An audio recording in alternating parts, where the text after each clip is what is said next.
Assalamualaikum warahmatullahi wabarakatuh. Perkenalkan, nama saya Siti Agisni Nuraniah dari kelas 12 MIPA 1. Di sini saya akan memaparkan mengenai persatuan dan kesatuan Indonesia pada masa reformasi. Ideologi pada masa reformasi. Pada era reformasi, Pancasila direinterpretasi, yaitu Pancasila harus selalu diinterpretasikan kembali sesuai dengan perkembangan zaman.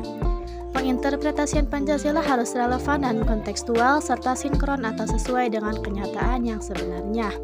Pancasila di era reformasi pun dapat dikatakan tidak jauh berbeda dengan era Orde Lama dan Orde Baru, karena tetap ada tantangan yang harus dihadapi.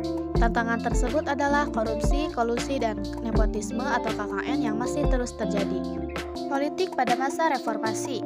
Perkembangan politik pada masa reformasi ditandai oleh beberapa peristiwa dan kebijakan penting terkait perkembangan politik, yaitu 1. Sidang Istimewa MPR 1998, 2. Otonomi daerah, 3. Pencabutan pembatasan partai politik, 4. Penghapusan dui fungsi ABRI, dan 5. Penyelenggaraan pemilu yang lebih demokratis. Ekonomi pada masa reformasi. 1. Pada masa pemerintahan Presiden B.J. Habibie, yaitu menjalin kerjasama dengan IMF untuk membantu proses pemulihan ekonomi, menerapkan independensi Bank Indonesia agar lebih fokus mengurusi perekonomian, melikuidasi beberapa bank yang bermasalah, menaikkan nilai tukar rupiah terhadap dolar Amerika hingga di bawah Rp10.000, dan membentuk lembaga pemantau dan penyelesaian masalah utang luar negeri. 2. Pemerintahan Presiden Abdurrahman Wahid. Pada masa ini, kondisi ekonomi Indonesia mulai menunjukkan adanya perbaikan. Kondisi keuangan negara juga sudah mulai stabil. Namun, pada bulan April 2001, nilai tukar rupiah terhadap dolar Amerika kembali melemah hingga mencapai Rp12.000. Melemahnya nilai tukar rupiah tersebut berdampak negatif terhadap perekonomian nasional dan menghambat usaha pemulihan ekonomi. 3. Pemerintahan Presiden Megawati Soekarno Putri. Pada masa ini, nilai tukar rupiah terhadap dolar Amerika berhasil distabilkan dan berdampak pada terkendalinya harga-harga barang. Selain itu, tingkat pertumbuhan inflasi relatif lebih rendah dan cadangan devisa negara cukup stabil. Adapun kebijakan-kebijakan ekonomi di masa ini antara lain: 1. Meminta penundaan pembayaran utang sebesar 5,8 miliar dolar Amerika. 2. Mengalokasikan pembayaran utang luar negeri sebesar 116,3 triliun rupiah. Dan kebijakan privatisasi BUMN. 4. Pemerintahan Presiden Susilo Bambang Yudhoyono. Perekonomian Indonesia mengalami perkembangan yang cukup baik pada masa kepemimpinan beliau. Hal ini terlihat dari rata-rata pertumbuhan ekonomi yang berkisar pada 5% sampai 6% per tahun, serta kemampuan ekonomi Indonesia yang bertahan dari pengaruh krisis ekonomi dan finansial yang terjadi di zona Eropa sepanjang tahun 2008 hingga 2009. Adapun kebijakan-kebijakannya antara lain: 1. Mengurangi subsidi bahan bakar minyak, 2. Pemberian bantuan langsung tunai, dan 3. Pengurangan utang luar negeri. Sosial budaya pada masa reformasi. 1. Sosial.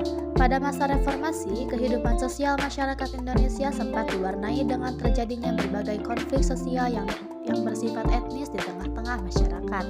Hal tersebut disebabkan oleh kondisi sosial masyarakat yang kacau akibat lemahnya hukum dan kondisi ekonomi negara yang tidak kunjung membaik, sehingga mengakibatkan sering terjadinya gesekan-gesekan dalam masyarakat. Namun, seiring dengan keberhasilan pemerintah era reformasi dalam mengatasi masalah-masalah yang tengah dihadapi, kehidupan sosial masyarakat Indonesia berangsur-angsur kembali kondusif. Pada masa reformasi, masyarakat lebih bebas menyuarakan berbagai aspirasinya. Hal ini didukung dengan adanya reformasi di bidang komunikasi. Media massa seperti surat kabar dan majalah juga dapat dengan lebih bebas menyalurkan aspirasi dan gagasannya secara bebas. Hal tersebut dibarengi dengan pencabutan ketetapan untuk meminta surat izin terbit atau SIT bagi media massa cetak, sehingga media massa cetak tidak lagi khawatir dibredel melalui mekanisme pencabutan surat izin terbit.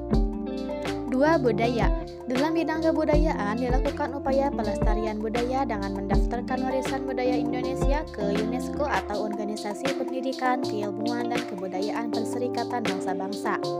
Upaya tersebut dilakukan untuk menghindari klaim negara lain terhadap warisan budaya Indonesia. Hankam pada masa reformasi. Dapat dikatakan kondisi keamanan pada masa reformasi cenderung lebih baik dan berkembang menjadi lebih baik dari masa-masa sebelumnya yang marak akan terjadi kerusuhan. Perubahan yang memberi dampak paling signifikan adalah adanya penghapusan dui fungsi ABRI. Selain runtuhnya pemerintahan Orde Baru, Presiden Abdurrahman Wahid atau Gus Dur dan para petinggi ABRI sepakat untuk menghapus dui fungsi. Pada masa reformasi, militer fokus pada bidang pertahanan dan keamanan serta diharuskan untuk bersikap netral dalam urusan politik, sehingga dapat dikatakan kondisi negara dan badan keamanan sudah sesuai pada tempatnya, sehingga kondisi keamanan Indonesia di masa reformasi sudah stabil. Demikian yang dapat saya sampaikan. Terima kasih. Wassalamualaikum warahmatullahi wabarakatuh.